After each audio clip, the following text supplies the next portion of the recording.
My name is Tracy Sanden. I work with Health Promotion with the Saskatchewan Health Authority here in Regina. And I'll tell you a bit more about myself when we get into the panel. But I want to welcome everybody to day 3. I think it's been an exciting opportunity and great networking time for us to visit, meet new people, talk to one another, learn from each other, and get some really great ideas. I want to acknowledge that we're on Treaty 4 territory and land of the Métis people. I was asked to kind of bring greetings and just a reflection on kind of what I've learned. So I work for a CBO, so I sometimes feel like I'm in a little bit of a different world these last few days. We don't spend a lot of time, talking about, well, maybe we should, colonization, racism, gender distributions. We deal with people day to day who are just trying to survive and figure out where they need to go from one day to the next. And as I reflect on that, I think that's the thing we need to remember first, is we're not working with research participants, we're not working with, attendees, we're working with people.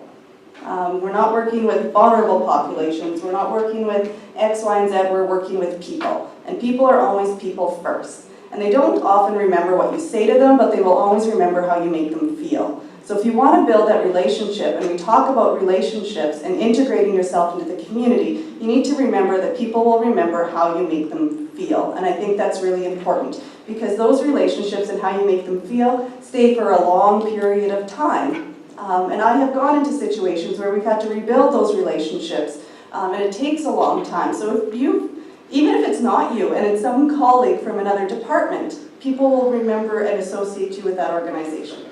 So that's kind of one of the reflections that I've had, that every time we go in, we need to remember people first, project, maybe secondary third. The other thing that I think we've talked a lot about is success. The main focus of community-based research is looking at social change, or some sort of action, or some sort of tangible piece of something that comes out of whatever we're doing. And I wonder if we just need to change our definition of success a little bit. Is it a major social change or policy change we're trying to get out? Because then we have to be in there for the long term. It's not going to be a research project piece. But if we put a little bit more of a community development lens on this, the process should be the success. And if really done, appropriately, we've had somebody show us that ladder of participation. If anybody's not familiar with it, it'd be good to just kind of Google ladder of participation. Because at the end of the day, you really like to get people up past that tokenistic consult interaction and up to kind of civic engagement. And it can be as simple as folks feeling confident to speak for themselves. Someone who was socially isolated found some friends. Participants feel like they've contributed to something. And maybe it's just as simple as you started a conversation. Lots of times some of these issues aren't necessarily talked about. So even just getting people around the table and having them talking about some of these issues can be determined success in and of itself. And I guess I also wonder a lot of times, are we really speaking the same language? How do we define engagement with community? How do we define the work and interpret the steps? Seem to be quite different. I had the opportunity, and I didn't maybe follow instructions properly in the group discussion where we talked about participation, education, action, and I just stayed at the action table, and it was really interesting. First table, I had a lot of CBOs around the table, and they defined action as, what are we doing with the research afterwards? The next table, I had people who were associated with the university, have maybe finished their degrees, have done different projects here and there, and they're defining action as the research itself, the process of the research. And then I had students around the table, and it was interesting. I had all CBOs, all kind of people who had been in the academic institution for a while, and then all students.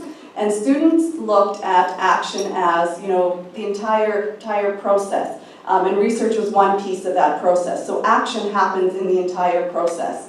And the social change and the outcome is the primary goal, not the research. And I thought that was really interesting because for me, at least, in my work, the research is always one piece of a bigger puzzle. We always have a long-term plan, kind of a long-term strategy, and that research kind of feeds into giving us the information to help kind of keep moving forward. And for me, that was really exciting to kind of see that knowledge already in students. And hopefully, if there's any students still here, hold on to that, because that's a really important thing. And it'll help you build that relationship when you're coming in with that bigger kind of picture in mind.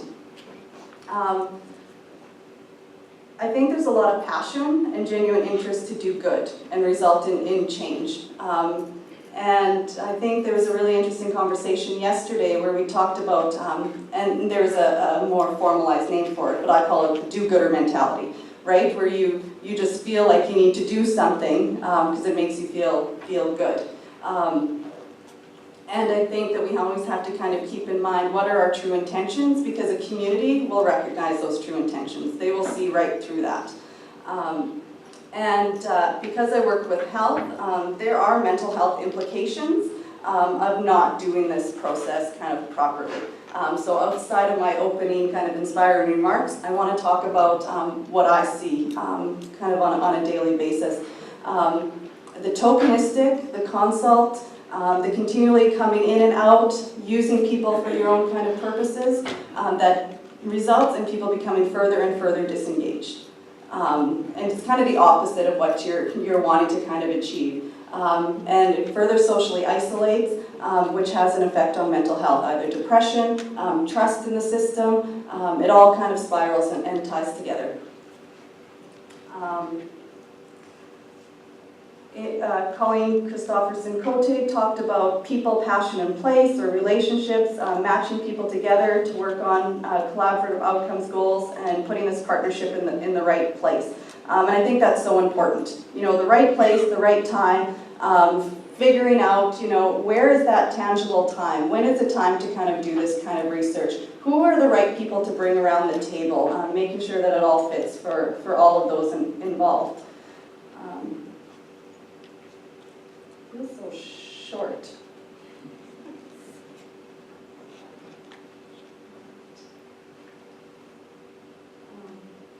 And I think the other important lesson is to speak the language of the people you're talking to. That's so important. Coming in with a whole bunch of fancy words, you know, you can talk about focus groups, you can talk about all of these types of pieces. In our world, it's talking to people and figuring out what makes sense.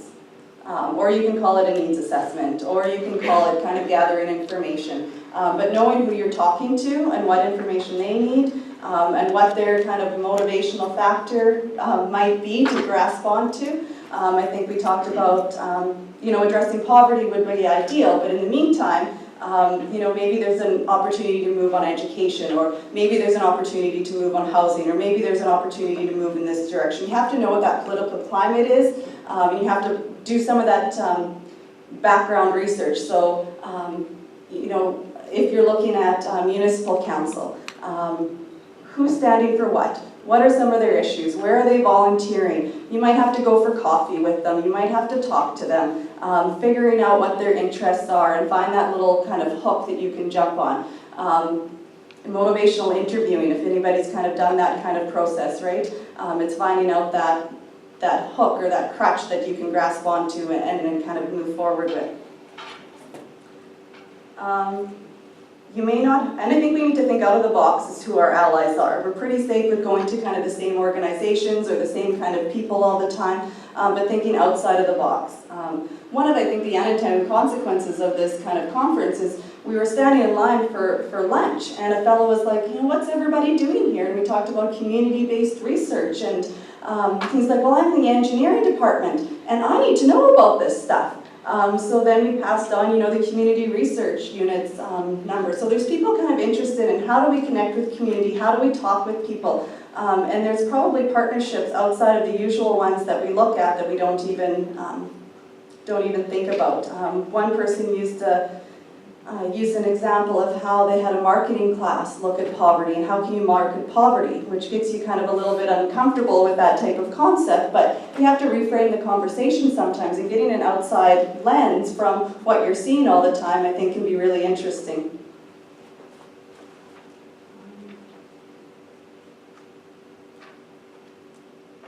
And I think if we go in from a place of learning, then that minimizes some of, we talked a lot about power, right? And power kind of back and forth. And if you go in from a place of learning, that you have a lot to learn and you want to learn from their experiences, and they're the ones who can teach us.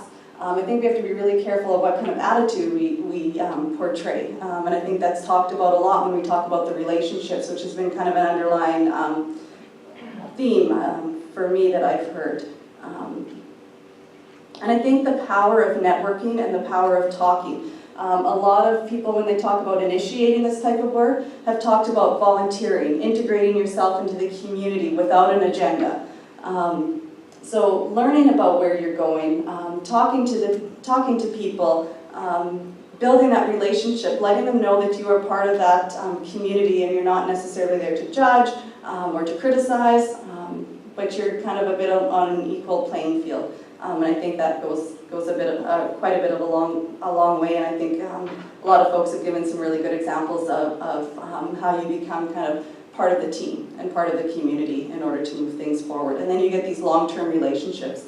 I think consistent with every single project and every single kind of success story, there's that long-term relationship, right? It's not a 1, 2, or 3 year project that's come in, right? It's several projects over 10, 15 plus years, and that long-term relationship that's kind of gone back and forth and maintaining it. So those are kind of the things that I took out of yesterday. You'll hear more from me in kind of a few minutes. How today is going to work is there's going to be a couple of panels today, which I think will be really interesting. They'll all be in this room. And breaking up the panels is a wonderful brunch and with a waffle and omelet station that'll be just kind of in the auditorium to your right. So I'm going to give about 5 minutes here because I think it's going to take a little bit of time to get the panelists kind of down and set up. And I don't know if there's a moderator for that session or if we'll just introduce ourselves in the panel. That would be used. Oh, that'd be me? Okay, perfect. So I'll have the panel will be Leah Levac, myself, Colleen, Christopherson-Cote, and Heather Fox-Griffiths. And I think we're going to share some stories about how we've overcome some of the barriers to community-based research. So we're going to do a formal kind of evaluation of ourselves, and then we'll each have a few minutes to share our story, and then I think there'll be lots of times for question and discussion at the end. So as I mentioned, my name is Tracy Sanden. I work as a health educator with the Health Promotion Unit at the Saskatchewan Health Authority in the Regina area. By background, I have a Bachelor of Science in Nutrition, and I'm a registered dietitian, and I also have a Master's in Public Health specializing in health promotion. And in these kind of environments, I always feel like I need to throw that MPH out because then all of a sudden I get a little bit more respect. So in health promotion, my focus is in built environments, so that's how do we design our spaces to either support or inhibit health, from where our streets go, where our sidewalks go, where our parks go, looking at food security and food insecurity, and a lot of my work is in community development, community engagement, capacity building, and then in my past kind of lives I've worked with vulnerable populations, inner city communities.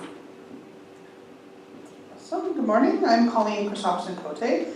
I have a small consulting firm in Saskatoon, and right now I have 4 contracts, but I'm here as the coordinator for the Saskatoon Poverty Reduction Partnership. But I also work as a community development coordinator for the Saskatoon Housing Initiatives Partnership, specifically around the implementation of HIFIS.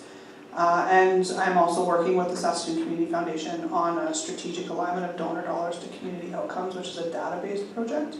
But then I'm also the community, this is such a mouthful and I can never get it right. Someday I'll get it right, it's only been 3 years.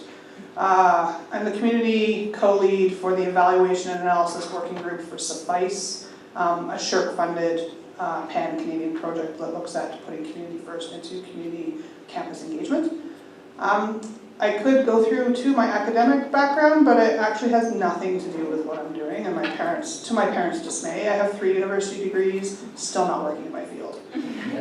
So I'm actually like a formally trained forensic entomologist. So yeah, so if you want to know about insects or dead things, you could also ask me at lunch. And not a day goes by that someone doesn't ask me or send me a text message like, what is this bug? And so though I did spend most of my time working in policy level community development as opposed to frontline. And so with the Poverty Reduction Partnership over the last 5 years, I've been the coordinator and working with about 75, 80 partners from people who lived experience with poverty to federal government sort of policy wonks. Yesterday the federal government announced their poverty reduction strategy, so for those of you who are in that field, you may have spent some time reading last night, like I did. Thanks, Colleen. Good morning, everyone. My name is Leah Levac, and I am based at the University of Guelph. In the Department of Political Science. So I do community engaged teaching and research. And my research is, broadly focused on collaborations with community partners, organizations, and individuals, where we're asking questions about citizens' participation in decision-making at the local level and more broadly. So, participatory democracy, really, and the voices of marginal publics in decisions that affect their lives.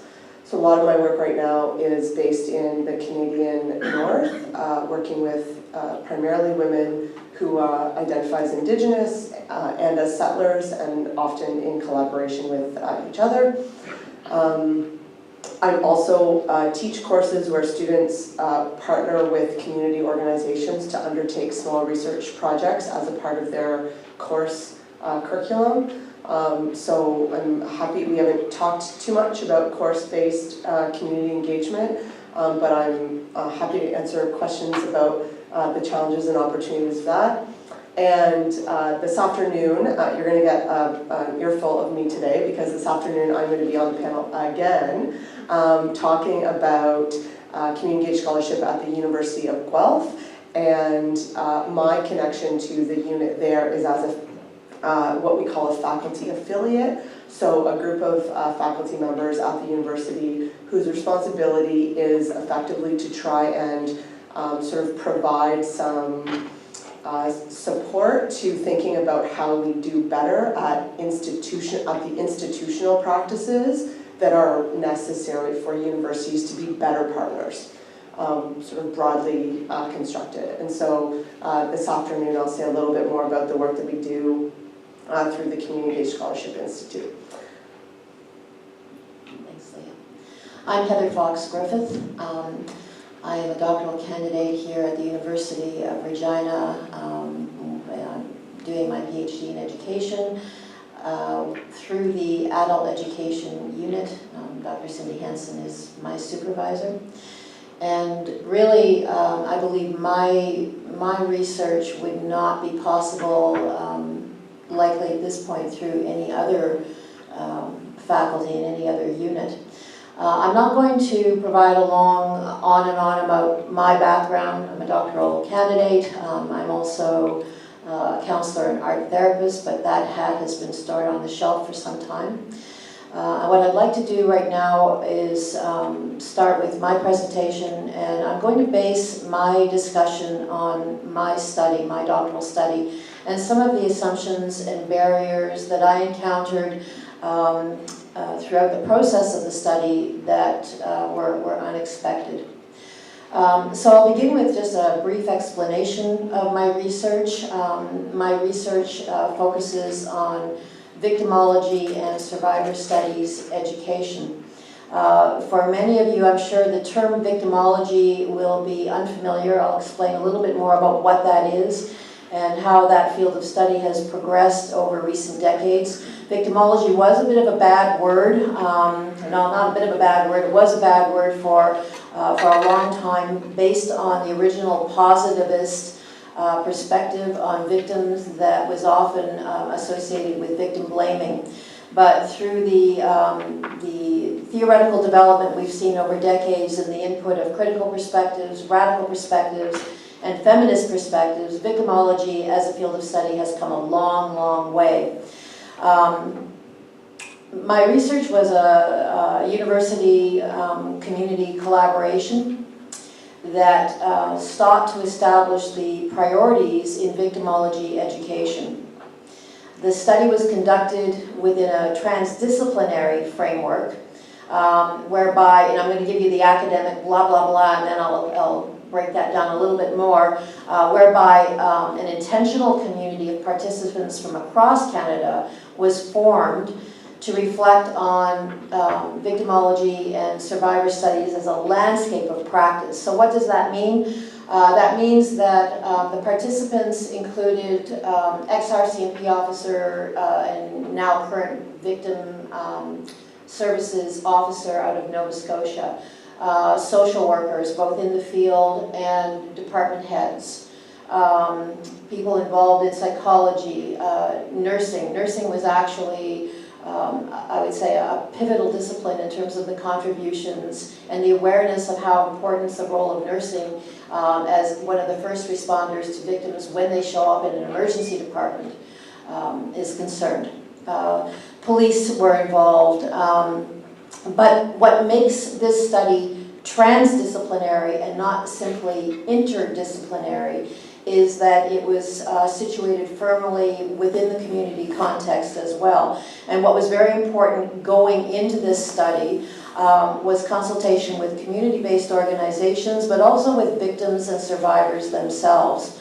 So the participants were varied and diverse, and also within the context of the study, the door was left open to include ongoing conversations with others in the community. So it wasn't just based on what the individual named participants contributed, but also their conversations and their lived experiences.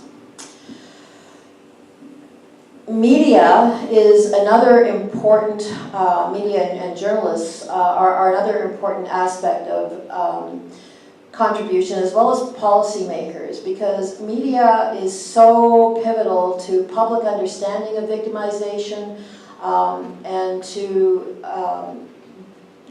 contributing to public perception of what the priorities are in addressing victimization. So let's back this up again to what is victimology. Victimology maintains that as a field of study, we maintain a primary focus on victims, on the impact of victimization, on the prevention of harm, and on the societal contributors to victimization, which would include, obviously, poverty, colonialism. You know, there's a broad spectrum. Victimology is no longer considered simply an offshoot or the younger sister of criminology. It has become a bona fide field of study in its own right, with robust theoretical development. And as I mentioned earlier, feminist perspectives, critical perspectives have been huge factors in the development of the field. The current problems that this research explored were centered around the lack of education in victimology in Canada. There is currently not one single university in Canada offering any kind of a degree program where a focus, let alone a major or minor, but even a focus of concentration in victimology is possible.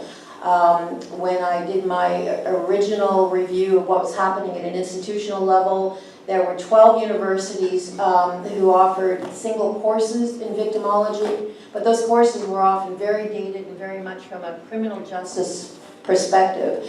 And certainly victimization, the scope of victimization goes beyond simply being a victim of crime.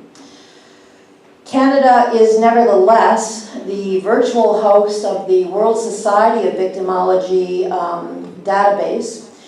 And in Canada, there are a number of significant contributions that come from academics in the field.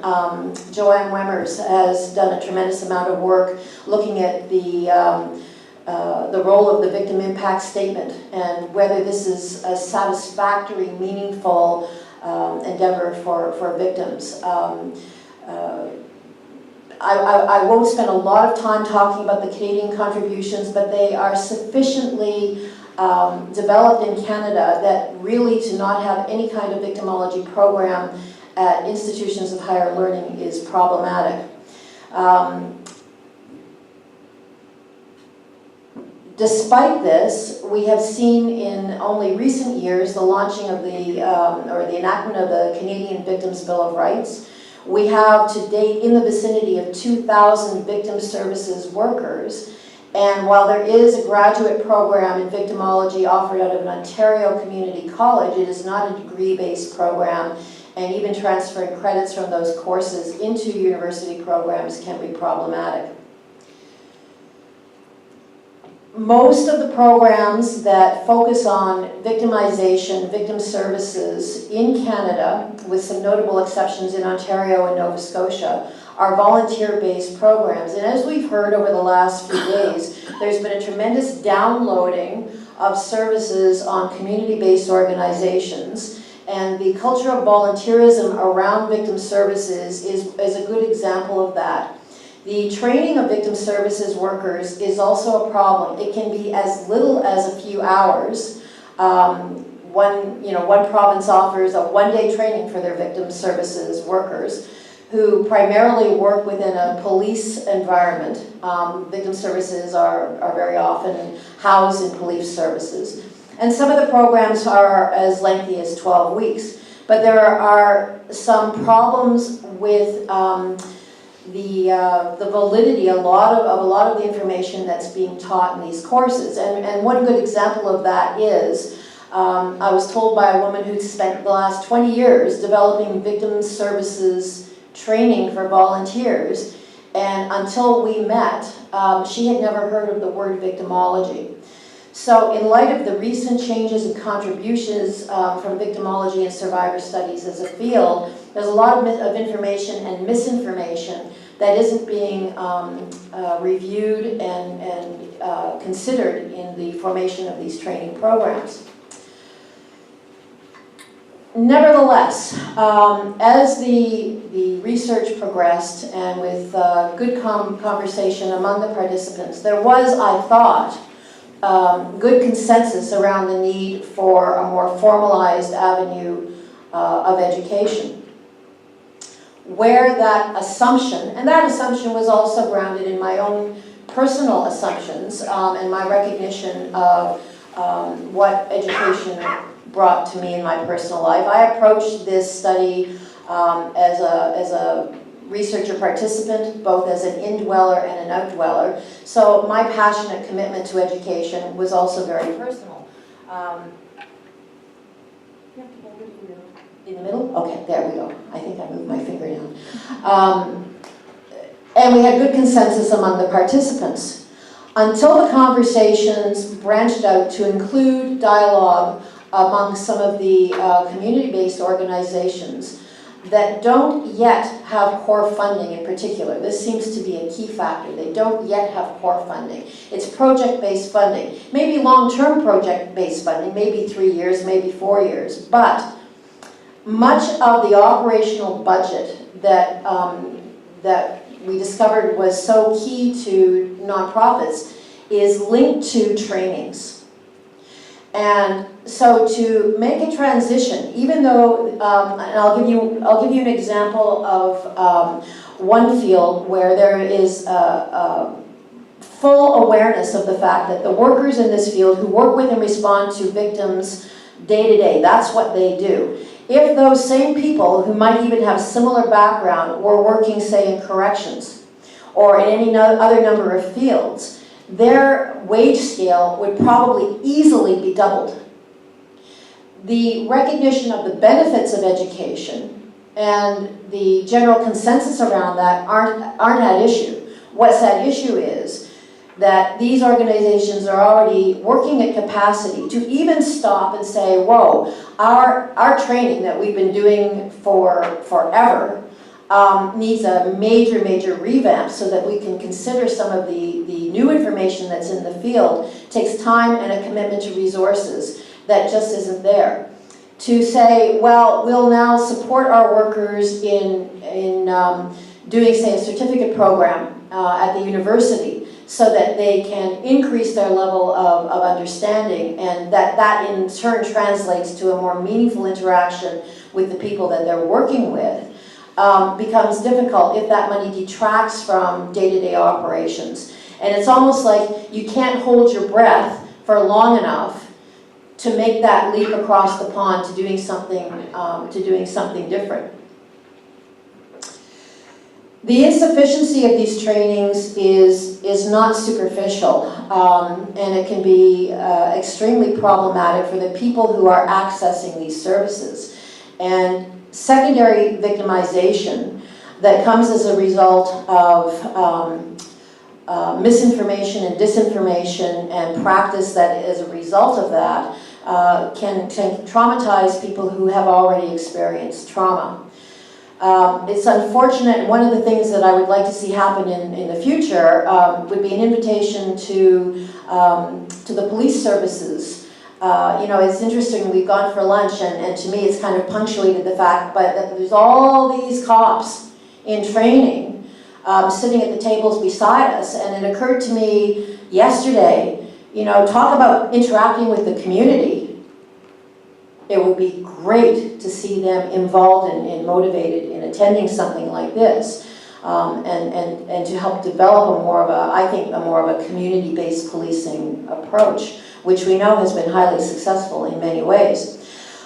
One of the things that came out of the research, and ultimately in order to, we did a number of data collection strategies, and in the end we opened up a public survey asking victims and also people who worked in the field from their different perspectives. There were two streams. What they wanted and needed, and what they felt that education could help provide to the people who were responding to them. And one of I would say the number one priority that was voiced by victims was the need for a better sense of empathy and compassion from service providers.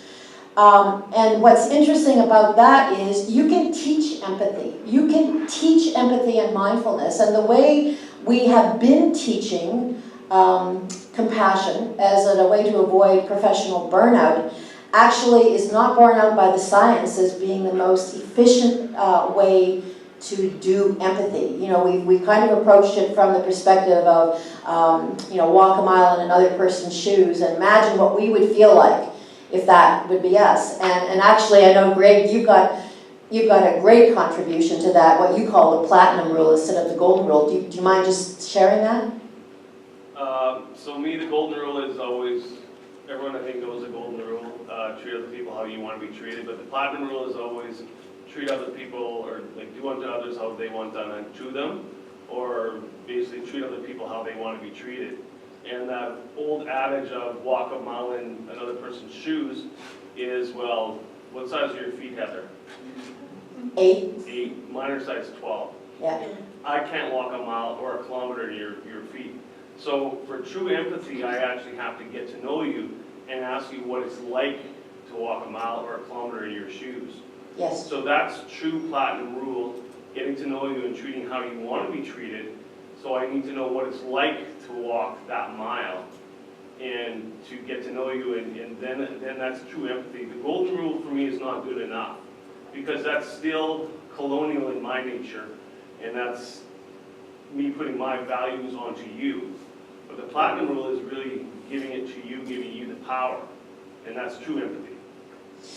Yes, and in looking at the notion of altruistic compassion, that actually can lead to all sorts of problems for caregivers because it's a bit of a false paradigm, as Greg said. So this is a really good example of how education can help to empower people to move on.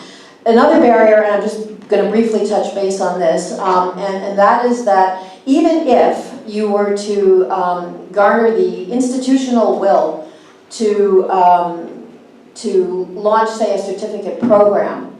There are other problems with professional associations. You know, what many teachers in the public system have expressed and through our research is that they would love to be able to take a victimology certificate, but to gain credit for that in a way that's meaningful to them and their career objectives without the recognition by their associations of that particular certificate, that there's going to be a barrier. So, you know, on first cut, you can have lots of consensus that education is important, and the assumption is that everybody's going to get on board with that, but it's not as easy as it seems. So there, I'm done with my time. I'm going to pass the wand.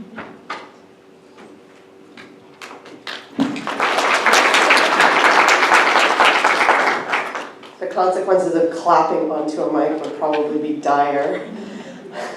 Okay, so I am a geek, and so I am going to put a couple of slides up because I think they're helpful.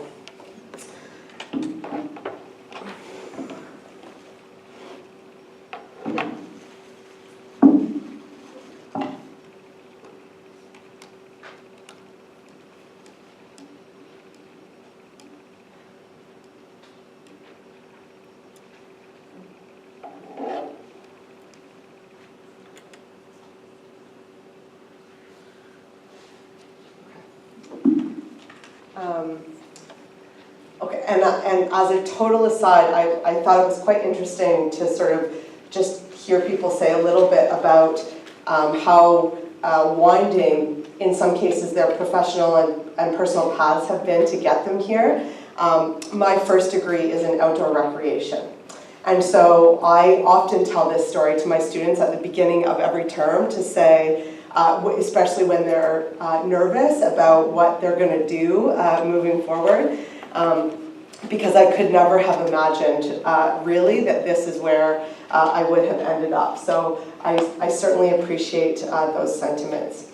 So like I said, my name is Leah Levac, and I decided that, so we're talking about a whole range of challenges that you can confront when you're trying to undertake community engaged research in ways that are respectful and ethical and where you are operating with integrity. And I decided that I wanted to talk specifically about some of the challenges that are associated with working across sort of different perspectives and groups of participants, so community partners, university partners, student partners, to make decisions about how you're actually going to analyze the data that you're using to try and do the research that you're doing, right? So we've had a lot of conversation about the construction of collaborations. At the end of the day, I come from a place in my sort of practice of community engaged scholarship that we are trying to answer research questions that are important to communities. And the way that we answer questions is by agreeing on what the question is, figuring out what information we need to answer the question and how we're going to get that information, and then looking at the information to tell us, you know, what the answer is that we're comfortable with. So this is a process of research design and data analysis, and it turns out that it can be extraordinarily difficult to bring together different ways of thinking about what is information and how do we translate it into the knowledge or the output of our research. So the example that I want to give you comes from this project, which I used yesterday, or the day before yesterday actually, just to briefly give an example of the governance structure of a pan-Canadian partnership. But this project was called Changing Public Services, Women in Intersectional Analysis. It was a 4-year collaboration across the country. Our primary partners were national public sector unions. And our broad focus was on trying to understand from an intersectional perspective, and by that we mean understanding the way people with different social locations in society and with different experiences with power and structures, how they experience the rapid changes in public service delivery, either as users of services or as providers of services, right? So our union partners were interested in the impacts of changes to the public sector on workers, right? So on public servants.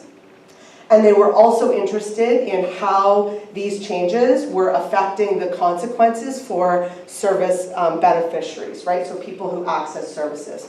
So this was sort of the broad, context. I certainly don't want to paint a picture that the entire project was unsuccessful, but there were several challenges across this project having to do with different interests of community organizations versus union partners, having to do with the fact that we were spread across 4 time zones in different communities, with competing schedules.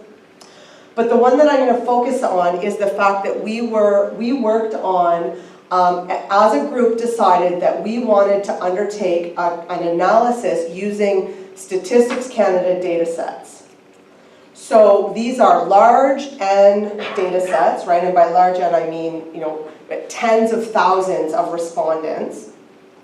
And we wanted to use this data to try to understand if we could figure out differences between the experiences of public sector workers who identified as being disabled or not, who identified as being racialized or not, who identified as being Indigenous or not, and who were women, right? So we were trying to understand especially questions like, do you feel like you have a role in decisions that get made within your unit, right? Do you feel like you have do you feel like you have access to the grievance procedures within your unit, and how do these experiences vary? So the first challenge is the argument about whether or not we should use large N data when we're trying to do feminist research. I'm going to skip over that because we decided that there are some, and there is sort of research to suggest that there are some legitimate reasons that we might want to try and tap into this. But I'm going to suggest that there were 3 sort of challenges. Challenge number 1, 3 big ones. How do we design these analyses collaboratively, right? So how do we decide as a group how we're going to figure out what questions we can ask? The second challenge, and then I'll say a little bit more about each challenge. How do we make sure that the eventual outputs of the data, so once we've got all this data and we've looked at it, how do we make sure that people, even without statistical training, could look at the data and make sense of it so that they can tell their own stories with it, and so that it's not necessarily a statistician who has to tell all of the stories with it. And third, how do we deal with data that is actually insufficient for fully doing the kind of intersectional analysis that we were trying to sort of commit to do? The punchline is that I don't have a very good answer to the third question, which, is one of these sort of outstanding issues. Okay, so first of all, the first challenge, right? How do we design these analyses collaboratively? So here's what we did. First of all, we created like a wish list with our partners. If you could get some Stats Canada data to tell you what you wanted to know, what would it tell you? Like, what would be the questions that it would answer? Then we hired a research assistant who looked through about 15 big data sets. So I'm talking about things like the Survey of Labor and Income Dynamics, the Public Sector Employee Survey, the Labor Force Survey, the Survey for People with Disability, right? So we looked through all of these big data sets to essentially try and find the ones that we could bring together to best answer the wish list of questions that had come from our partners. And we worked with an RA to review those surveys. We did that for about, we did that for about 6 months, before the RA and I realized that the RA did not have the skills that they needed to be able to figure that out, and I didn't have the skills to train them through the process to help them figure it out, right? So there was a deficit on both sides, so we had to hire a new RA who knew way more about it than I did so that we could sort of move things along, right? So sometimes, so what's the challenge here? Sometimes you get asked to do things as a part of a research collaboration, and you're the one, I mean, people turn to you because they think you're the one who knows how to do research, and you don't have the skills that you need to do it. So, I mean, yeah, I could talk about this example all day, but this is a challenge here. Once we figured out these data sets, which ones we thought we could use, we brought them back to the partners and we said, here are the trade-offs that we will need to make, right? Here are a couple of choices that we can use. We settled on the Survey of Labor and Income Dynamics and the Public Sector Employee Survey, but we had to be able to say, if we use these data sets, these are the questions that you wanted us to answer that we think we'll be able to work on. These ones we can't answer if we use these data sets. The best example in here is that there are no Canadian large N data sets that ask questions about sexual orientation. So you cannot look at these data and look at people's experiences of access to work if you want to know if homophobia is playing a role in people's experiences. And then finally together we discussed and looked at these variables. After we figured out what we were going to do together, I don't need you to be able to read this, but when you run statistical analyses, what you get are really complicated outputs. But we didn't want to just take the outputs and tell everybody what they said, because here now again we are not working collaboratively to try and understand the data. So the challenge number 2, how do we make these outputs accessible? One thing we did, we went through and for every single analysis that got output, there were about 400 pages of these outputs by the time we were done. We highlighted the original output. We wrote in clear language, what does this table tell you, right? What does it say? And then over here, we explained things like, this is what statistical significance means, and this is why it matters, and this is how you can use that language for this table. And those documents all became available to our partners. So this is still, we haven't done anything with the information, we're just trying to make data accessible. Because that wasn't enough, we also turned all of the results into visual graphs and charts, so that we created a whole document to say, here's effectively what those questions say, right? So that we could provide that document, again, not an analysis, but just the results of the analysis to our partners to say, here are some things to start you looking for so that we can look at other questions. So that's the second was challenge. How do we make the data accessible? That whole process took us about 2 years.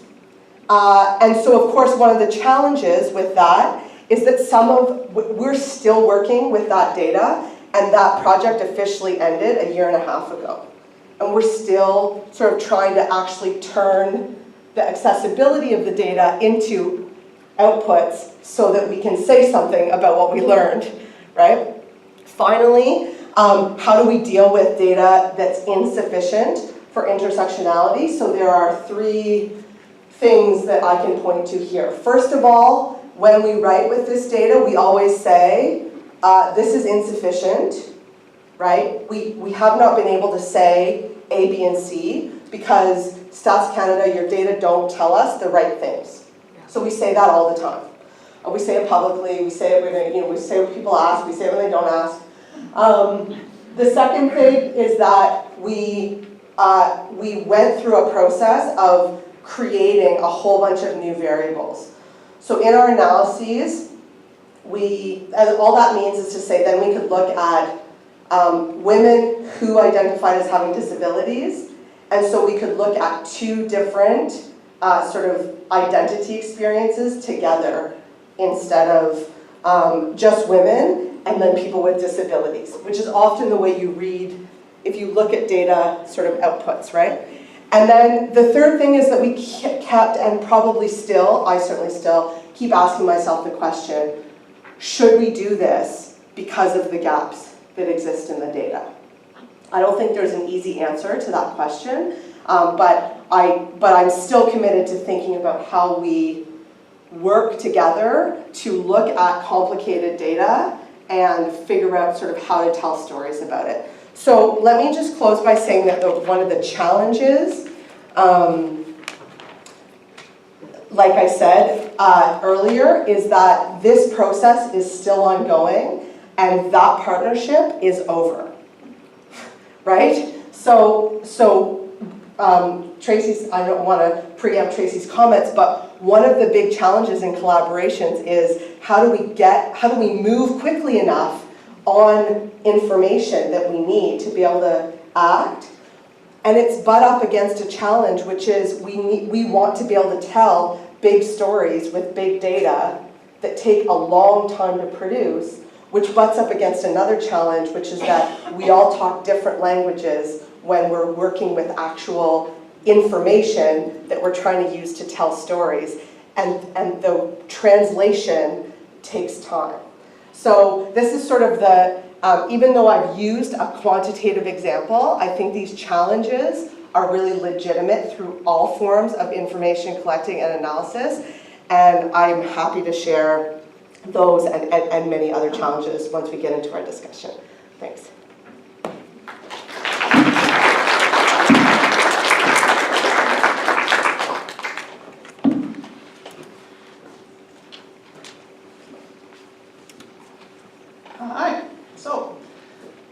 I'm a data geek, so I'm super excited about the data piece. So I am Colleen, I said earlier, I'm the coordinator for the Saskatoon Poverty Reduction Partnership. And so when I was asked to sit on this panel, I didn't actually know what I should prep, and so my thought process was I'm going to come and listen throughout the last couple of days, and then I'm going to wing it. So that's what I'm going to do. So the Poverty Reduction Partnership, I'll give you a little bit of background, because yesterday we talked a little bit about efficacy of coalitions and how do you manage conflict and what do those structures look like. And so I thought I could have sort of supplied some of that information yesterday, but I thought I'll go back and just do it today while you're all sort of in the room. So the SPRP, that's what I'm going to call it now, Saskatoon Poverty Reduction Partnership, because it's too much and I like the acronym better. So the SPRP was born from a community collective that QSAR, the Community University Institute for Social Research, who you'll hear about in the panel after this one, and the Regional Intersectoral Committee. How many people are from Saskatchewan? So the bulk of you. So have you heard of the RIC? Yeah, I heard. Yeah, so the Regional Intersectoral Committees used to exist. The government cut all that funding recently, and so now they don't exist. But this project was born out of the Regional Intersectoral Committee work. And we had they had a large, this is all before my time, there was a large community charrette. And at that charrette, 117 partners said we need to work on poverty on a local context within Saskatoon, and so the SPRP was born.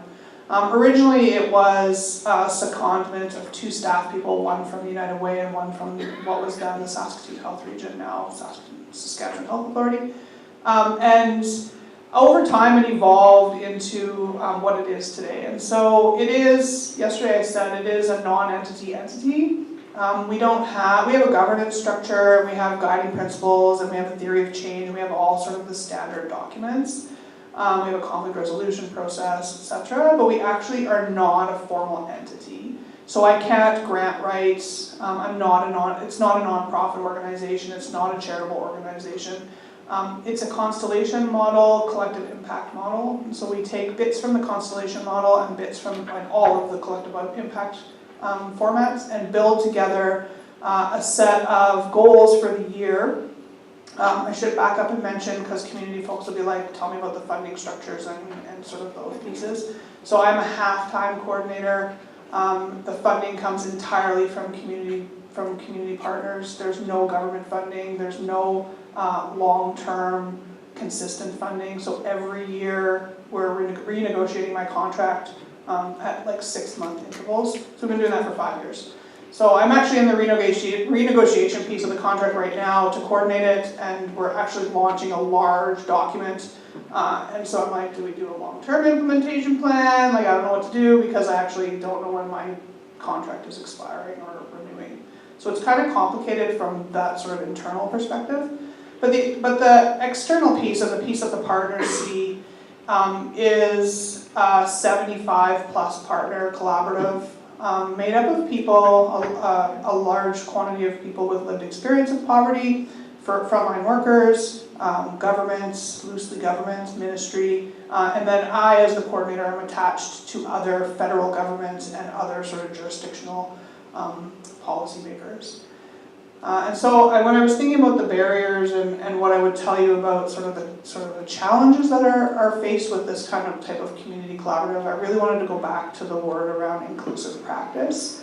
That conversation around inclusion of people with experience, creating an inclusive and collaborative space has been talked about multiple times in all of the breakout sessions that I've been to. And so I wanted to take a step back and reflect on the work that I've done around inclusion, but also in the last, it's been probably about the last month, I've really been challenging that language around what does it really mean to include somebody, and what do people who have lived experience of whatever we're talking about when we say we're including them, what is their perspective of that inclusion? And so at a recent meeting that we held, one of the Indigenous colleagues that we work with, she's a student now, she's just recently a student, back to school, made a comment around inclusion of Indigenous people, or inclusion of me in your work, doesn't mean come into my system. It means let's sit down and rebuild a system together. And what does that look like? And so what does your practice look like when you are working inclusively? And so my example is going to be sort of an old school mentality of inclusion. The SPRP in the last 4 years worked with probably 50+ folks in the community of Saskatoon to develop a guide that we call Creating a Culture of Inclusion. It's a how-to guide. Lots of people are like, we don't know how to even start with inclusion. We don't know what's the best practice. How do we do this? How do we respect people's voices? How do we engage them? How do we encourage them? How do we get them to the table? And so we tried to document it on paper, which is extremely difficult to do. It took us a really long time to write a document that was actually in plain enough language and respectful enough that we would even release it into the public. And so that document is out. I can give it to you. It's linked in one of the slide presentations that I did yesterday. So when the stuff from this institute goes out to everybody, it will be in that package. But interestingly, that one of the funders, so it took money to build that document. There was a lot of consultation, a lot of coffee, a lot of support for people with lived experience. And I should mention that the SPRP historically made a decision to financially support all partners, not just with expenses like childcare, transportation, and food, but also to match at least a living wage at the table for all people for all hours spent either prepping, presenting, and attending meetings. And so we fund financially with actual money, not gift cards, not donuts, like actual money to people with lived experience of poverty at our table. And so then you have to run around trying to find funders who will fund that, because it's extremely difficult to convince SHRC that this is something that we should be funding. And so out of this table grew this document, and I went back to one of my primary funders because my pool of money for lived experience and inclusion work had come to an end and I needed some more cash. And I said, so this is what we're going to do. And the funder said to me, well, we have a new policy that all people who receive cash that's ours have to provide their social insurance numbers. And I'm like, what? Yeah, it's all the community folks are like, what? I'm like, that's not going to happen. And they're like, well, we need to know who you're giving the money to. And I'm like, we're talking about $20. $20. And they're like, well, this is the policy. And I said, okay, so here's the deal. I don't want your money. And they looked at me like, what? And I said, I can't. I said, in fact, your partnership and expertise and finances built this best practice guide. And the best practice guide says that what you're asking me to do, the very first thing in the guide says, don't do this. So you're actually asking me to contradict what I'm saying should be a best practice for community practitioners. And so if within your system, this is your policy, that's fine, that's your policy. But I can't work within those confines, and I won't. So I will go somewhere else and find the money. And they were like, huh? Like, time out, you don't want our money? I'm like, well, I want it, but not under the certain circumstances that you're providing to me. And so we left amicably, like I work with them all the time. We left together, and 3 days later, they sent me a note that said, maybe we should talk about changing the policy within our system. I'm like, yeah, maybe we should. And so sure enough, we sat down and I said, if you need to manage this internally, that's fine. And I understand that people up wherever they are in that finance department are making this statement.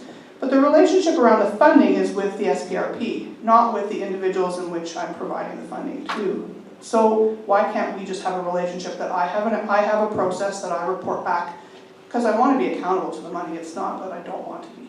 But we'll build a relationship. I'll have an accountability framework that I work within. I will tell you what I'm doing with the money, and then you can tell your finance people, and you can deal with us. And so eventually, a lot of red tape cutting, but eventually they said, okay. And so now I have this really amazing system where when I need money, I send them a note and say, I need money, and money just comes. And then I send them a note back and say, with your money, we spent 300 hours, and this is what we got, and here are the documents, and here's the content, and they send it up their log wire, and everyone's happy. But it took a moment in my time to say, I am not willing to work within the confines of that system, and I'm not willing to, from a community perspective, jeopardize the work that we're doing in order to just get into that system and use and get access to those finances. And so I think back to what the colleague said to me 4 weeks ago or so.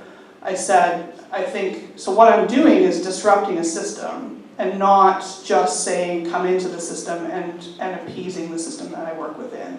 And so all of the poverty reduction work that the SPRP is connected to, and all of the things, all the recommendations, all the systems level work that we're attached to, is really about looking internally at the system, recognizing sort of the colonial histories, racism, etc., that are all within all the human service systems that are attached to this work. Stopping, reflecting, dismantling, disrupting, and rebuilding a system that is actually hopefully better, but is actually more inclusive of all people, not just sort of the historical pieces that came from before. And so the barrier piece for me is around, and I challenge this, I was in Vancouver recently. Does it say time? It does say time. I didn't even see the 2 minutes. Sheesh, it goes fast. You think we're not prepared, but it goes fast. I was recently in Vancouver, this is a very quick thing, that one of the federal government folks was doing a really amazing presentation about some ESDC, Employment Social Development Canada work. And they said, the inclusion of people with experienced voice is a critical element to the work in Canada, and we, endeavor to do all of this jargony stuff. And he said, we don't have any resources for you folks in community who are doing this work. And I basically stood up in his keynote and said, sorry, if you believe that this is a priority in your work, then you have to resource it. And if you're not going to resource it, I'm not going to allow you to say that it's a priority in this arena. And so I didn't make any friends, but that's the way it was. So thanks. All right, so I'm going to take probably a pretty different approach than the rest of the panelists. I reflected on all of my involvement with the university and then pulled together kind of some general kind of challenges and things that worked well, because at the end of the day, all of my experiences and connections with the university have kind of framed my attitudes, maybe my biases about having the relationship. So I've been a student, a grad student, both campus and distance. I've been an advisory member for community-based research. Sometimes I was the research. Sometimes I've been, part of research, an advisory and a participant in evaluation for community university partnerships through CFICE, through the food security arm, and then an arm's length away trying to implement the side arm of a human-based kind of research project. And then I'm also connected as a guest lecturer, preceptor for students, master's advisory role, and academics have been contracted out to do kind of other works So I've had the opportunities really to see partnerships thrive and partnerships struggle. Partnerships that have stalled and partnerships that really never got off the ground. I've definitely experienced a number of challenges around role expectations. I've been treated like a student rather than a partner, which is why I kind of commented, as soon as you throw out a master's language, you all of a sudden get treated differently. Different timelines. Man, I cannot talk about different timelines enough, and I'm going to come back to that. Sometimes we're working in silos. Sometimes. And I think there's a lack of understanding of what and how we operate within the community. And if anybody wants to learn how to make $60,000 or $3,000 go quite far, talk to a CBO. How do you initiate CBR? How do you get yourself in the right place at the right time? We're luckily here that I finally learned about the Community Research Unit and have relied on that as kind of a connecting point. But if you didn't know about the Community-Based Research Unit, how would you ever get into that world? Would I just kind of start walking the halls of the university and hope to run into somebody? And because I've been a part and here of some of these amazing experiences, both research and community service learning, there's information out there that can be really useful to help move our work forward and figuring out a way to get that information in a timely manner and not hearing about the master's project that maybe was done 4 years ago that you're like, well, we've been trying to answer this question for the last kind of 15 years. Where was this information? Like, how do we not find it? Because even if you're not doing direct community-based research, there's a lot of information being generated out of these institutions that would be really helpful to be able to access. But man, there's a time commitment to accessing and figuring out that information. So I want to take a little bit more of kind of a strengths-based approach and focus more on what we can do to make these partnerships work well, because I think we can critically analyze till the cows come home. For me, one of the main lessons is there really needs to be shared goals, and they need to be mutually exclusive, and you need to spend a lot more time upfront talking about this, getting on the same page.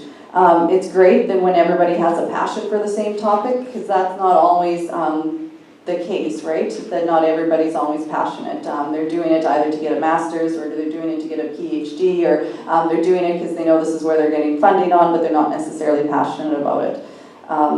We're in an environment where we're expected to do less with more and use resources wisely. And I often have questions that, if answered, would help provide a strategic direction and alignment with resources in a direction that could be best used and to help people. And I think that's where the university comes in, is to help provide that answer. So I don't think we can function and get maybe the money in the strategic direction and then move forward with social change without that information. So it's extremely important. So I'm needing information on X, Y, and Z. And sometimes, that partnership might be you do the research, give us the information afterwards. Sometimes that can be kind of the process that can work best. Because a lot of times the research and doing that process is your expertise. How to use it and how to get it out is our expertise. And that can be a win for both of us. However, it's only a win for us if we actually have timely access to that information. Because anybody in the CBO world knows there's a flavor of the month for funding, right? It might be food security for 1 or 2 years. It might be this for 1 or 2 years. You might have to figure out how to put a different language or spin on it to address X, Y, and Z for the funders. We can figure out how to do it, but if we don't have access to the information, you kind of lose that momentum, you lose the time, you miss funding opportunities. A couple of examples is one of the research projects that I'm involved with looks at policies and barriers for getting local food into the local market. It's spun off from another research project that we worked with the Community Research Unit, and it was one of the, did a needs assessment, came up with kind of an action plan, and one of the priorities from the community is we want to level the playing field between small and large scale farmers. Well, that's a pretty loaded question. Like, where do you even go with that as kind of a coalition, right? There's 100 of different areas of where you can advocate. So we connected with the Community Research Unit, and we looked at what are some of those policies and barriers. Got some information. one of the really rewarding experiences is I didn't have to justify my knowledge. I sat down with the academic and she said, you know, this is what I know how to do. I don't know how to do this piece of the project. I said, oh, well, I know how to do that piece of the project. Great. So we're already kind of on the level playing field of this is your expertise, this is my expertise. Let's kind of figure it out from there. Another example of time, and then we've kind of, as research has come available, I've known that I've been able to share it, and I've been able to communicate with the advisory committee and use that information. It was clear up front. A lot of partnerships I've been a part of is, I'm not sure when I can use that information. Another example is, I was part of a student project around malnutrition, and we're looking at which areas are affected more within Regina. And you know, you're talking about it, you're out in the community, people are really interested in figuring out how they can be a part of this, whether it's volunteers, whether it's church groups, whether it's other organizations. So we're talking about it, we've got this great momentum, we've got these results, all of a sudden the researcher comes to me and says, no, we can't share it until it's published. Well, when's that going to be? Well, we don't know. Well, guess what? Now I've been sitting on it for a year and a half. Guess what? Nobody wants to talk about it anymore. There's other issues, right? I lose credibility within the community as well, right? Because they participated in this, they're looking for kind of the information and they're wanting to do something with it. And I'm like, sorry, you know, I don't know where it's at. Timely access, yeah. Sometimes, you know, I'm happy, you know, it's great if I can be a part of that publishing or process or get a name attached to it, but at the end of the day, when I get involved with research, I need it for a specific process or project or funding or to change a program or to adapt. I needed to do something with it. You can go do whatever you want with the information, publish it, doesn't matter to me as long as I have that information to use. And quite frankly, I know there's a lot of fear about somebody else getting that data or, you know, doing something with it before you have an opportunity to release it. And I think it's fair, but our circles are different. I'm not sure that my circles and the people and what I'm doing with that information are necessarily going to grasp onto that. Think, oh my goodness, now I have this information to publish. There's different levels of partnerships, and that's one thing that definitely came out of the CFICE evaluation, is community research unit is kind of viewed as that community organization. They're not necessarily viewed as an academic organization, which I think speaks volumes to the fact that they're doing what they need to do properly. Because when there were challenges with working with, they facilitated the process, found us people to do the research, to answer the questions, and what we found was the community research unit was viewed as a level playing field. So they weren't the ones causing the problems. They just happened to be that bridging point, which I think was really valuable, because I think I'm a little bit more optimistic about the relationship, but if you talk to other people around that table, they will never work with the university again. It was not a positive experience. Being treated as an equal or even respected. We shouldn't treat community members or organizations as students. Many of us are highly trained. Lots of us have masters, lots of us have PhDs, lots of us have lived experiences, lots of people know the community a whole lot better. You know, one experience I was with, we were working with a couple of academics, and they said, yes, we'd like to be part of this coalition. So they're sitting around the table with us, but then all of a sudden they're like, stop sending us emails. Like, we don't need to be part of these decisions. It's like, well, are you part of the coalition or are you not? They decided, no, we don't need this kind of information. Okay, well, that's great. So then we kept kind of going with their process.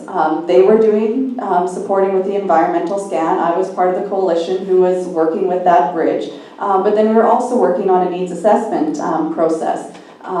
And they were shocked afterwards when we did this evaluation that we didn't ask their advice for how to do these needs assessments. And it's like, well, why? You didn't want to be part of this group. And quite frankly, we do this on a daily basis, right? We engage with people. So we didn't really feel like we needed their advice, but they thought that we didn't really know what we were doing. Is kind of the message and how we felt at the end of that. I think a benefit is that the skills gained through the process as community members, whether it's research skills, data analysis, oftentimes we can reuse it. And that's a huge benefit. Eco-mapping is something I learned through a research process that we've then used a number of times again, or a spin-off of it, of a mind map or different pieces. So that's an added benefit. So if you're defining success, success is when the organization can reuse the methods. The other role that I've had as a preceptor, I probably spend most of my time in this area. And one of the things I wonder is, how do we train our students to complete community-based research, or how do we train our students to interact and respect the knowledge of the community? And I really think that if we start early in undergrad, it's just a standard practice. So then when they come part of their PhD and they want to start doing community-based research, there's an understanding that community is just integrated into it. So that's kind of all I have to say. I think we have lots of opportunities for questions. Does anybody have any questions?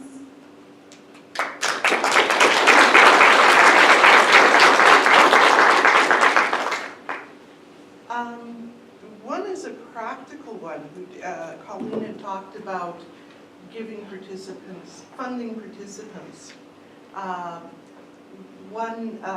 And then not specifically collecting SIN numbers and stuff like that. One thing to consider that researchers might not know, one reason that you might consider a gift card instead of cash. Can you speak up, please? One thing you might consider a gift card instead of cash is if they're a social services recipient, having to report that income and that income impact that might have. Under Saskatchewan's transition to employment allowance, whatever you receive, including gifts, is deducted dollar for dollar. In Regina, you get under $600 a month for everything. So, yeah, I don't know how you navigate it specifically, but it's something to be cautious about, because our fraud squad is getting very aggressive these days. Yeah, and it's the primary reason why we don't collect social insurance numbers. So historically, one of the core partners that I work with all the time would be getting T4s then essentially from one of the funders, which does not go well. She's a SED recipient, and so that does not go well with her social assistance. You're right, so gift cards, cash, it doesn't matter really. I mean, it's still a gift or it's cash. We shy away from gift cards because I don't get paid in gift cards, and so we try and create a situation at the table that is inclusive and and with dignity. And so we have a process. Nobody in the team knows when I pay people. It's in envelopes and it's a set amount, and they know how much they're going to get. And if there's prep ahead of time for meetings, we also pay for that. And so there's 3 colleagues right now who are tightly tied to the work. They'll send me an email to say, like, I did 2 or 3 hours of prep, and I'll pay that as well at the next meeting.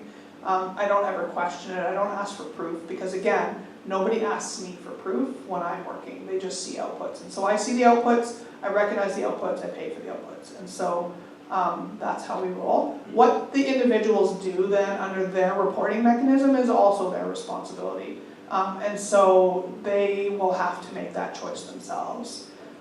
We did once with a very complicated housing project approach the Ministry of Social Services and ask for a memorandum of understanding to exempt the folks who were participating in that project from clawbacks. And the Ministry of Social Services signed a memorandum of understanding with those 6 individuals because there was a large amount of money to make sure that, a large amount of money in social services mind to make sure that clawbacks didn't happen, and that happened, and it was a short time frame. So Ministry of Social Services folks do have some abilities to do those kind of things.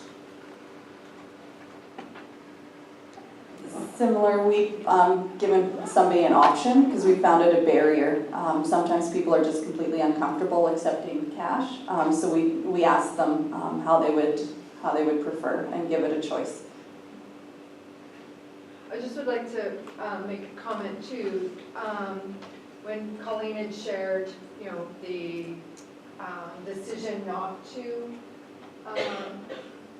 like, to push back on an organization's policy, I think it's important to understand the amount of social capital that she'd invested into that partnership and the ability to do that. It's not to say that just because you're starting, not to hold to your principles, but understand that it wasn't a simple thing. She's invested a lot of social capital into that relationship, and their value of that relationship is why they came back in 3 days. Right. I just want to add that the CRA reporting thing is kind of new, right? Like it's in the last year, I think that legislation's come out. And I've heard Susan Zimmerman from the Secretariat for Responsible Conduct and Research speak to this challenge because it's like there's two federal policies because of the Tri-Council policy statement. Collecting SINs directly contravenes privacy and confidentiality of participants. And so ultimately her position is that the TCPS trumps CRA when it comes to these things. I think it's a matter of asking questions, of challenging process, of understanding that when these policies conflict, that again, they're all just policies interpreted by other humans. So there is room for conversation. There's flexibility in the Tri-Council policy statement to accommodate these things, and that it's really a matter of those of us in positions as researchers or administrators of money to push that upstream and not make community members bear the burden of navigating what they're supposed to do with this and advocating for themselves in social services to make sure there isn't a clawback. So I like hearing some of these strategies, like an MOU is brilliant, but I also like, do we really need this? Because the TCPS should trump this policy, right? So it's a new policy that's been implemented for those of you who are new in the room. We never used to have to report people's sins, especially if you're dealing with people who are dehoused or living precariously housed. They don't have the paperwork half the time to report on. So like it's a nonsense exercise. And I just used to say, I just need a signature, I'm not checking ID.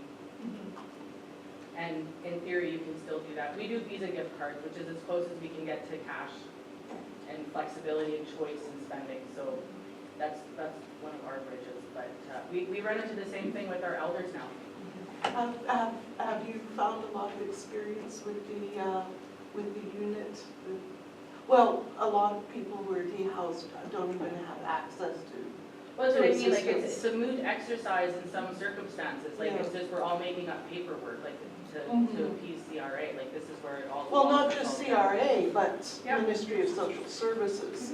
I mean, they're doing home visits even more aggressively than ever, and stuff like that. Trying to kick people off of the supplement. Yeah. Yeah.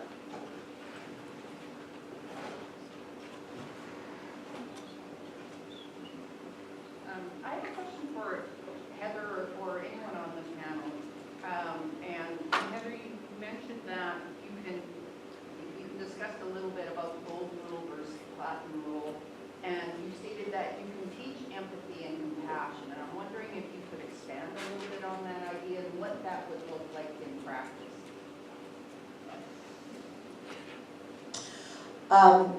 There are some successful examples at pretty much all ages and all levels of education. We've introduced empathy and compassion building through mindfulness activities, even with elementary school children.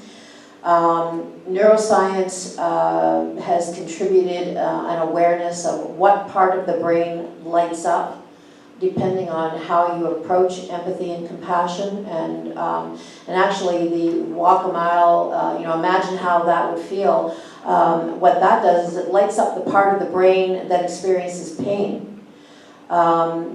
So it's a counterproductive approach to empathy and compassion for people who are working in the field, and it's actually a recipe for burnout. Learning what works and what doesn't work, and learning techniques and practices that build for good boundaries while still maintaining a sense of empathy and care and compassion for others is something that can be effectively taught.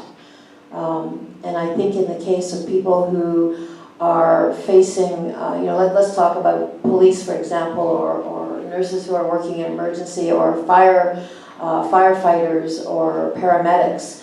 where the stress and the human suffering that's encountered can be very, very difficult to process.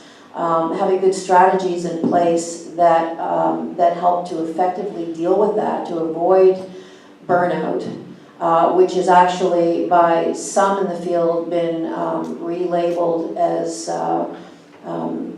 caregiver fatigue or exhaustion, is important. Unfortunately, though, you know, what we're seeing with some of the victim services workers and trainings is more the old school way of thinking, and unfortunately that's not successful in the long run, and also isn't experienced as genuine compassion and empathy on the part of the person who's already been experienced to trauma or harm. Does that answer your question? Anyone else? Thanks.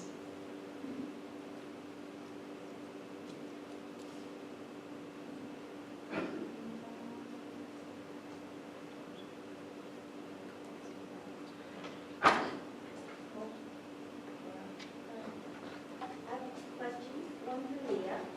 Leah, are you connected at all with the UN Commission on the Status of Women and their campaign to disaggregate population data sets? By disaggregate, I mean, like, say gender. It's either man or woman. So breaking it down by race, ethnicity, et cetera, and asking them to do that work. Are you involved with any of that? No. But one of my colleagues and collaborators on some of this work has taken some of it to the UN. I'm just not entirely sure on whether or not she's looped into that particular initiative. But it's a good suggestion for something to pursue, Joanne, thanks. Yeah, it's about a 15-year campaign, Yeah. so good luck. Yeah. The other suggestion I would make to you is that one place where you might look for feminist resources to do this kind of work is in urban planning. Mm-hmm. They're very accustomed to using these data sets for future planning, so that might be a resource that you could use. Mm-hmm. Mm-hmm. And the question I have for Heather is, I know you're in education, right? Are you working at all with the kind of feminist reclamation of trauma, the discourse on trauma, as colonial trauma, as structural trauma and violence? So victimhood not as an individual pathology, but as a consequence of structural trauma. Could you talk about that if you are and share your knowledge? Or? Yes, absolutely. In fact, I thought about some of your comments in that regard from the first day at 5 o'clock this morning, and neglected to develop that more fully. One of the outcomes of the research and one of the contributions I hope will be productive is actually a critical approach to the notion of survivorhood, which situates the onus for finding the solutions for, well, I mean, we can back it up to why the victimization occurred, and we know from a feminist perspective that the cause of victimization is often situated with the individual for being in the wrong place, doing the wrong thing at the wrong time. And when we look at Nils Christie's notion of the ideal victim or the perfect victim, there's this old school way of looking at how being in the right place at the right time can help protect you perhaps from victimization, and being in the wrong place from at the wrong time may be a factor in why you've been victimized. And even when we look at the strength-based approach to surviving trauma and victimization, it still situates that within the individual, which is, to me, fundamentally, upside down and backwards, when we know that the causal contributing factors to victimization and to harm socially are complex and diverse. To me, it's absolutely ludicrous to consider situating the onus of responsibility for getting over it within the individual. There is another part of that, and that is that each individual who has experienced trauma must then struggle with putting their lives back together and making sense of what happens. And actually another contribution from neuroscience is that the ability to make sense of a painful or traumatic experience in large part, provided it hasn't happened at pre-verbal ages, in large part can help predict the outcome of surviving that and moving on. Another problem is that the notion of survivorship also starts from the fundamental premise that the victim is a survivor, and many victims are not survivors, and that's a simple fact. You know, there's been considerable resistance to my resistance to embracing the notion of survivorship. And one of the things that I've found quite striking in the conversations over the last couple of years is the number of people, particularly people who have experienced victimization, who strongly reject the notion of survivorship, because it still makes the F word of victimization. It still characterizes being a victim as being a bad thing, which again, to me, situates responsibility within the individual. So all of the institutional factors, all of the social factors, whether it's race-based, ability-based, gender-based, all of those issues are complex contributors. The other part of that is looking at victimization has been generally viewed within the construct of criminal victimization. And we know that a lot of victimization that is legitimate victimization doesn't take place, not a crime, or won't be responded to within criminal justice systems. For example, a lot of child poverty, child maltreatment, a lot of even the current verdict around Monsanto and the cancer-causing connection with some of these chemicals, or there's a whole new field of green victimology that looks at contamination of our public water. There's a lot of complex factors, and this is why I think that all of the participants are so adamant that this has to be a transdisciplinary, community, collective effort to prevent harm first and to stop blaming victims. And empower voice and empower strength, but in a way that acknowledges that it's not ever going to be just up to one individual, particularly when you've already been harmed. Thanks for that question. I'm glad to be able to say that. Yeah. I'm just wondering, so in nutritional or positivist research, sometimes we get results that doesn't support our hypothesis, and then you're like, okay, doesn't support our hypothesis. Now I was wondering what happens then in a community-engaged research. Does it ever happen that sometimes the data that you collect doesn't support your hypothesis, or doesn't recommend the actions that you've already even started taking? Yes.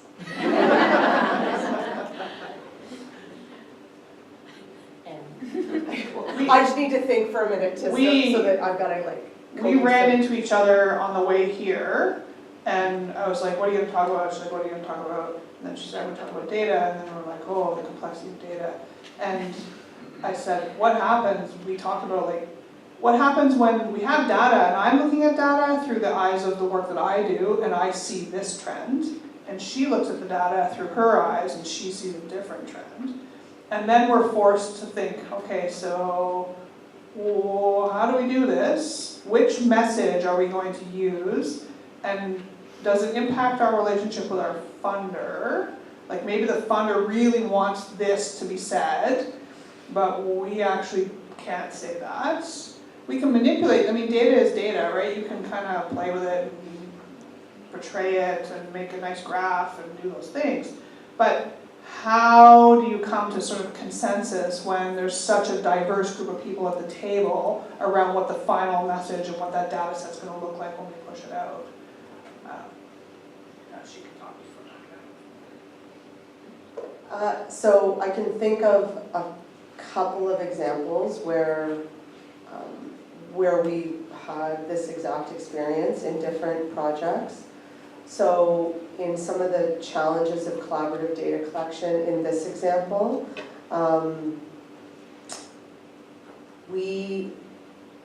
this is not so much about the data not saying what we expected it to say, although there was some of that. There were some instances, and there's so much of it that I won't be able to point out like specific nuances, but there were certainly the cases where we would look and relook and find that no matter which way we looked at the data in around a particular question, say power in feeling like they have access to the grievance procedures, to formal grievance procedures.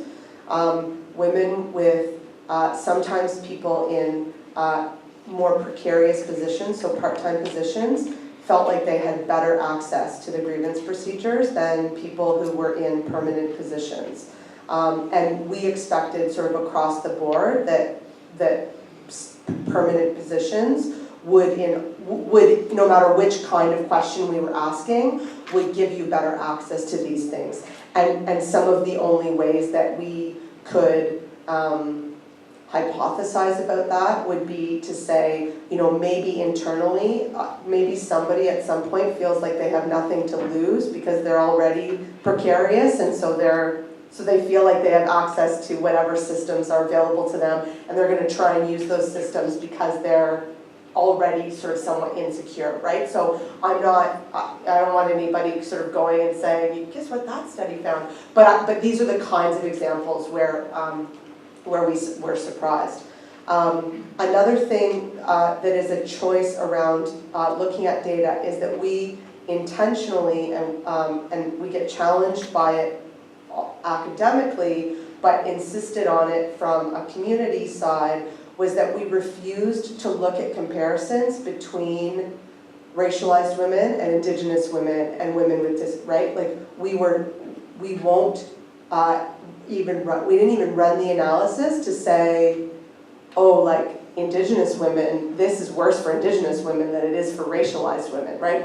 We only ever compared to not that group, right? So our comparisons all went Indigenous women to people who are not Indigenous, because we don't want to be a part of a conversation where somebody picks up a nugget of our data and says, oh, we don't need to worry about women with disabilities in this context because really racialized women have it worse off.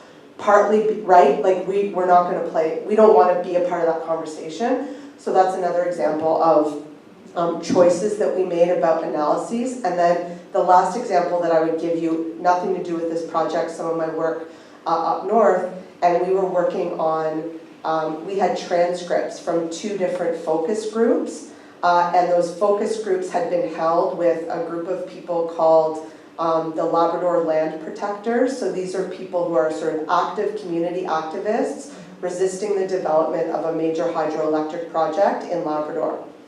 And so one of the issues in that context is that there are 3 distinct Indigenous groups who have claims in and around that land. And those groups disagree on whether or not to support the project. Those nations and governments disagree. And people within those nations disagree with their governments about whether or not to support the project.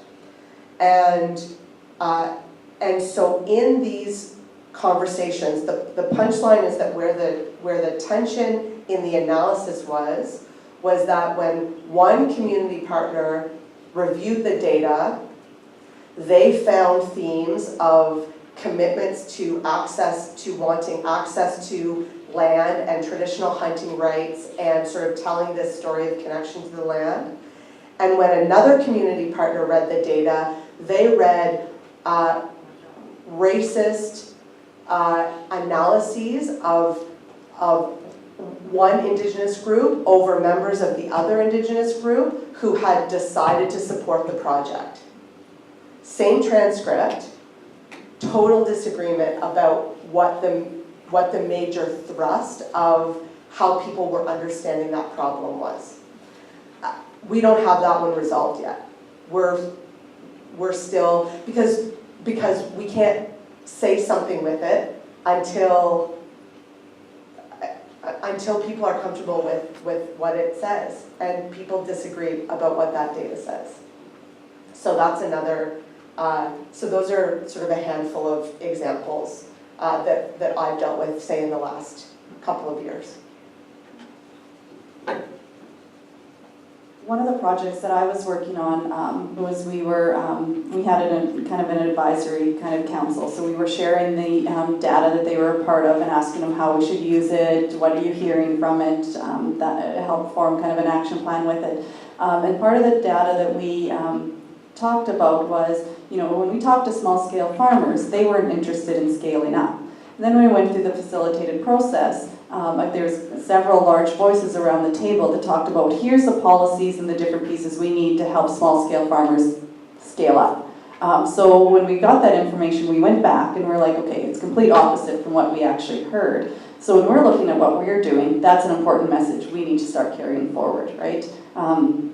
Because if we want to look at leveling the playing field between large and small scale farmers, their motivation was to grow food that they wanted to feed for their families, right? It was a completely different motivation than conventional or large-scale kind of farming, which is kind of the export, getting into the market. So if we're continually looking at policies around scaling people up to get to that point, we're missing a whole group of people and we're losing that kind of local market feel, right? So that's one of the ways that there was some, stark contrast with what we found, what was still heard, or their kind of own assumptions of what needs to kind of happen regardless of kind of what was said, and what the message we need to start kind of giving forward. I think this will be the last question probably. I just want to make a couple of comments. First, about the hypothesis, we need to be really careful about being attached to our hypothesis, and I hope that when we do research, we are letting the process lead us to the findings.